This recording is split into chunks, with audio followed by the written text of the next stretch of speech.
Well, you know what it's like. You go into one burning building one time and you rescue a gang of 7 victims just once, and suddenly you're the guy that everybody calls whenever there's a building on fire. Suddenly you're experienced. Hi, welcome back to Board Game Bananas, and this is how to play Flashpoint Fire Rescue, the experienced version.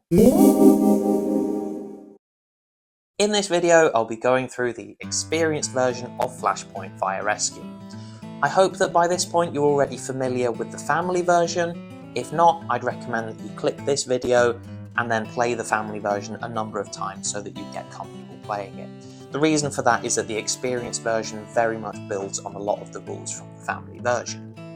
In this video, I'll be going through it phase by phase and highlighting the key differences between the family and the experienced versions. But yeah, without further ado, let's get set up.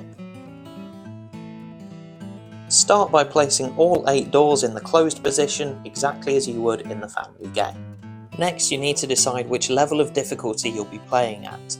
The recruit level is very similar in terms of difficulty to the family version, and needless to say, veteran and heroic are slightly more difficult. Where the fires start in the experienced version of the game are decided by some dice rolls. For the first explosion, what you'll have to do is roll the black dice, and then the number that you get corresponds to some squares on the board as specified in the rulebook. In this case, I've got number 5, which corresponds to this square here. What you'll need to do then is carry out an explosion in that square as normal. For the second explosion, you'll need to roll both dice and then again carry out an explosion in the square that gets mentioned. In this case, it's this one here. Incidentally, if I had rolled a square that had already been on fire, then I would simply re-roll. And for the third explosion, keep the black dice exactly as it was for the second explosion and simply re-roll the red dice. Again, carry out an explosion in whichever square you end up with. And again, had this been a square that's already on fire, you would simply re-roll the dice. The experienced version of this game introduces hotspot tokens.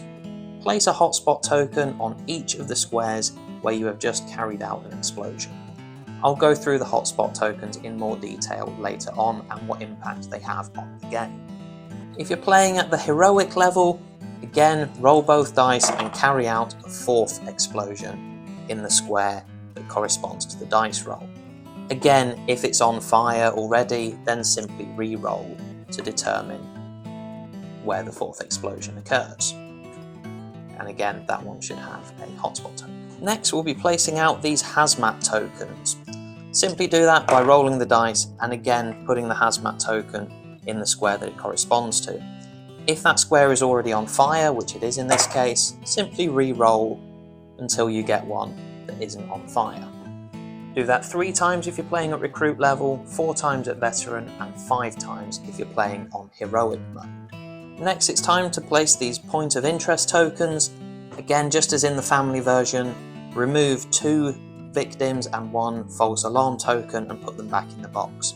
Shuffle the remaining tokens, throw the dice, and then put the point of interest on the square that corresponds to the dice roll.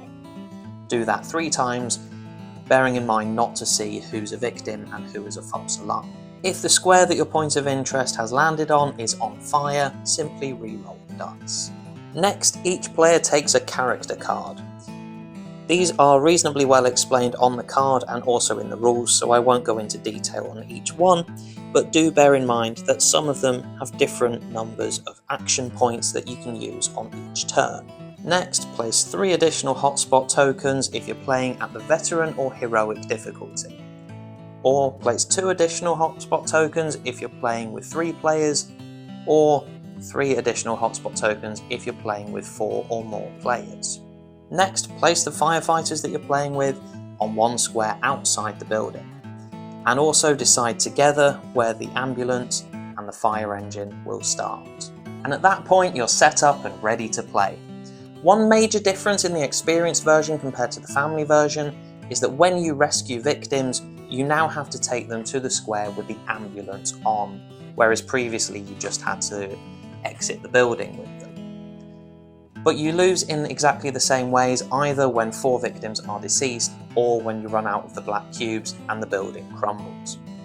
So now, without further ado, let's go through the gameplay. In the action phase of this game, you can do exactly the same things as you can in the family version, with a few additions. For example, we now have the roll cards. So if your firefighter starts the move in the same square as the fire engine, you can use 2 action points to exchange 1 roll card for another. Speaking of the fire engine, you can also drive it to an adjacent firefighter square along the board. It takes 2 action points to move one way or the other. If you're going from one side of the board to the opposite side of the board, that will cost you 4 action points. Incidentally, if there's another firefighter on board the fire engine as you're moving, that firefighter can choose whether or not they want to move along with the fire engine, and if they choose to do so, they essentially are moving for free. Similarly, players can move the ambulance token to any of these squares as well, but the difference is they don't have to be physically in the ambulance in order to do so. They have a kind of radio and can essentially radio ahead for the ambulance to move for them. Easily the most fun new action, on the other hand, is of course to fire the water cannon on board the fire engine. You'll notice that the board is divided into quadrants by these red dotted lines. There are 4 of them around the board. Basically, if a fire engine is in this space here, it can affect this quadrant here. What you would do to fire is you would roll your 2 dice, and then the square in the numbers here is essentially the square that you're hitting. In this case, I would be putting out the fire here, and then it would splash into all adjacent squares. If you're wondering what would have happened if I would have rolled a square that is not in this quadrant of the board, well then you simply turn the dice upside down until you end up in a square that is within this quadrant. All fire and all smoke that are in the square pointed at by the dice, and also the adjoining squares in all 4 directions, are then removed from the board. And obviously, that then doesn't splash over through the wall. Finally, I mentioned these hazmat tokens. These can be carried by firefighters in exactly the same kind of way that you would carry a victim. And again, the penalty would be the same, so moving 1 space would cost you 2 action points if you are carrying a hazmat token. But what actually is a hazmat token, and what do these hazmats do? Well, the word hazmat stands for hazardous material, as in explosives, as in something you don't particularly want to leave lying around a building that is on fire. What they do is very simple. During the advanced fire stage of the game, if a square containing a hazmat token is set on fire, then you have basically just triggered an explosion, which you would then proceed as normal. You may also be wondering the significance of these hotspot tokens. During the advanced fire stage of the game, if you roll so that smoke goes onto one of these spaces that has a hotspot token already, you would then re-roll to add more smoke somewhere else. And this new position that you have just rolled for will also take on its own hotspot place as well. Basically, this has the effect of speeding up the fire.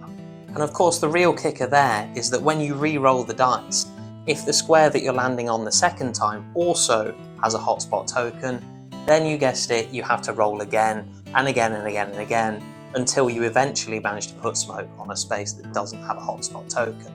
So hotspot tokens can really escalate the spread of the flames. And of course, the final stage of gameplay is to replenish the points of interest. This is very similar to how it is in the family game, with one major exception.